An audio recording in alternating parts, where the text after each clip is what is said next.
Hi crafty friends, Natasha here of Polite Creations for Pixie Dust Designs. Today we are jumping right in.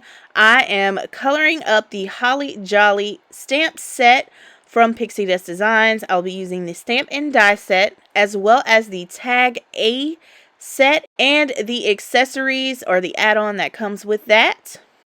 So here I am already coloring up this image. I did stamp out the cute little gnome with the Christmas tree as well as the bear at the North Pole. I was unsure which one I wanted to use, but I'm using my Spectrum Noir tri-blend markers. That is my coloring medium of choice. This is the pale pink marker. So I'm using all three shades here for the gnome hat, and I will also use it for his shoes. Next, I'm grabbing my light green blend, and I'm using that darker shade to go in with my shadowing, and then I will use my mid shade followed up with my lightest shade to blend out all of that.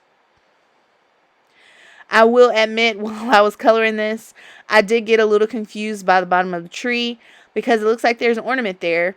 So initially I was going to color it brown, so you see me looking, but I colored it green, so it's a full-on tree from top to bottom. Now moving on to my little fox, I decided to pull out my ice blue blend, the Spectrum Noir tri-blend marker. I am using all three shades to add some color and dimension to this little fox. I want my image to have more of a winter wonderland feel with the lighter shades, the pastels, the pinks, the purples, the blues, instead of the traditional red and green. So that is the color scheme that I'm going for this little image. So I'm just going to color up my little fox. And then for some reason, I jumped back to the gnome's hands.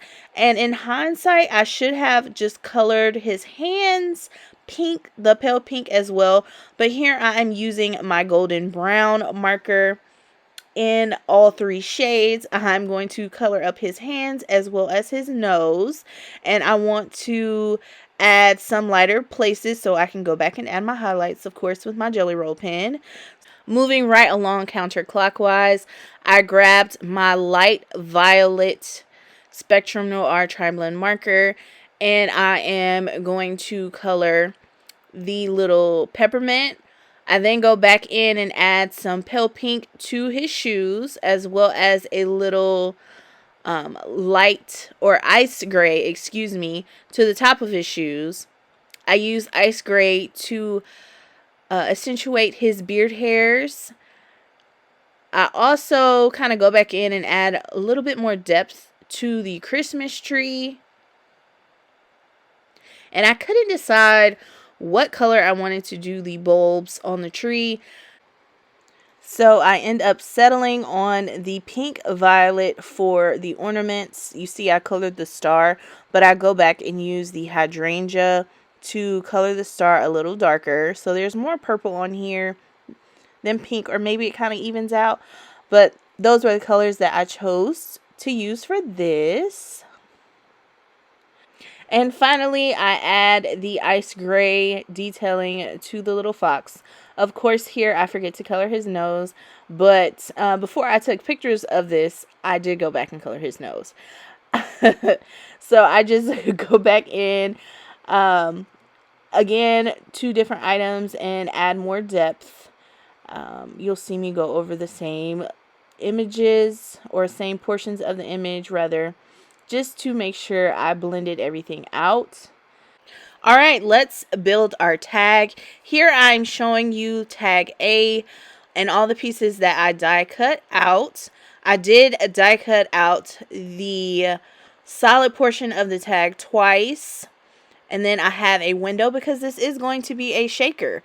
I also kept the inside portion, the little cutout that makes the window. I kept that. And then I have some acetate. So I decided that I would use some white cardstock that I heat embossed with an image using some white embossing powder. So it's like white on white, which I think is gorgeous. And then we're going to have this pop of color with my image. And then we have the beautiful shaker mix behind it. Here you see me just grabbing my acetate and cutting that down to kind of fit the window portion of this tag. I do want to also mention I die cut the part that will make a shaker out of foam as well. So there will be a lot of layers here, but it's going to be gorgeous. I am grabbing some wet glue and I am going to adhere my layers. Starting off with my acetate, I'm adding that on to the back of what will be the front of my tag shaker box. And I will do that first so it can dry.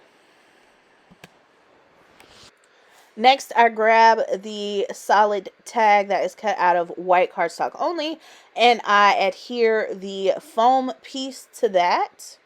And we will have our sandwich built for the shaker.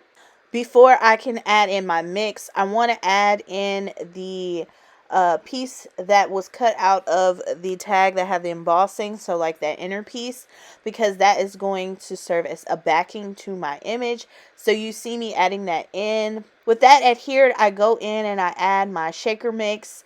It was looking a little too blue and white, so I went back and I added in some pink heart clay sprinkles. This mix was not what I originally intended for this card, I'll be honest. I actually misplaced the mix I had planned for the card and had to just dig through my stash and see what I had. But here I am adding on the front of the tag, and you just have to make sure that that is all aligned, that there are no sprinkle bits trying to escape. But yeah, so here we have our tag, and I'm just going to sit that to the side to dry. While that is drying, we are going to add some highlights to our gnome image. I'm just using my white gel pen and I'm going in and adding some highlights just to give a little bit more definition and dimension to the image. Now I'll just add a little foam adhesive to the back of the image and pop that up on the front of the card. How cute is that? I gave it a little shake. Alright, so we're going to set that to the side and let all of that completely dry and set. But in the meantime, we are going to work on the box portion of this tag, shaker tag box, however you want to say it. So here I am just trying to make it work. I am adding some wet glue and placing the corners together to make my box.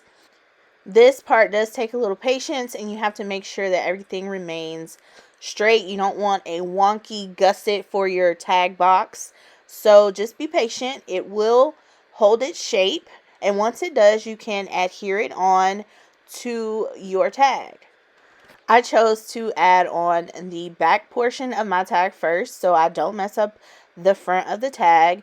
And I also make sure that the bottom of this gusset, or what will make it essentially like a tag box, does not go below the scallop. So keep that in mind when you are creating this. But once I had the back portion on, I did go ahead and add my shaker tag to the front. Unfortunately, I don't have that footage. Moving on, I wanted to add a sentiment, so I am just going to stamp the Happy Holidays on a scrap piece of paper. I'm going to cut that down into a strip and have a diagonal little tail on the end, and we are going to add that to the front of the box. To further embellish this cute little tag, shaker tag box, I add on a little snowflake and a pink sequin, and there we have it.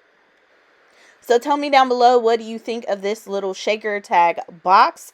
I did add some ribbon to the top just to keep it closed for you to see what it looks like. But yeah, guys, thank you for watching another Pixie Dust Designs tutorial. I hope you have enjoyed. Be sure to check out Pixie Dust Designs on Instagram, as well as follow us or join the Facebook group, and always follow me. I am Natasha of Polite Creations. Thank you so much for watching and have a great day.